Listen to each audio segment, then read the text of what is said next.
Hi hello అందరికీ నమస్కారం అండి.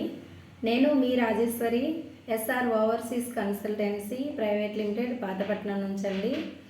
మనం ఈరోజు మాట్లాడుకునేది కొరిసియా కంట్రీ గురించి అండి. మనకి కొరిసియాలో ఎటువంటి జాబ్స్ అనేవి అవైలబుల్గా ఉన్నాయో మీకు నేను ఈరోజు చెప్తున్నానండి. అక్కడ Mason's, construction helpers, painters, wall painters అండి, అలాగే ట్రక్ డ్రైవర్స్, ఈ జాబ్స్ అనేవి మనకి అవైలబుల్గా ఉన్నాయి. ఇంకొకటి, అక్కడ బేసిక్ శాలరీ వచ్చి 800 నుంచి 1200 యూరోస్ అండి.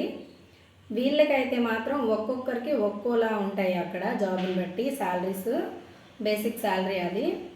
అలాగే అకామిడేషన్ అనేది కంపెనీ ప్రొవైడ్ చేస్తుందండి. ఫుడ్ కోసం కొంత అమౌంట్ అనేది కంపెనీ వీళ్ళకి ప్రొవైడ్ చేయడం జరుగుతుంది. ఇంకో విషయం, వీళ్ళు అక్కడికి వెళ్ళిన తర్వాత 3 ఇయర్స్కి అనేది టీఆర్సీ కార్డు ప్రొవైడ్ చేస్తారండి. దీనికి ప్రాసెసింగ్ టైం వచ్చి 5 to 6 months అండి. మీలో ఎవరికైనా ఇంట్రెస్ట్ ఉంటే మమ్మల్ని కాంటాక్ట్ అవ్వండి. ఓకే అండి, థ్యాంక్ యూ, బాయ్.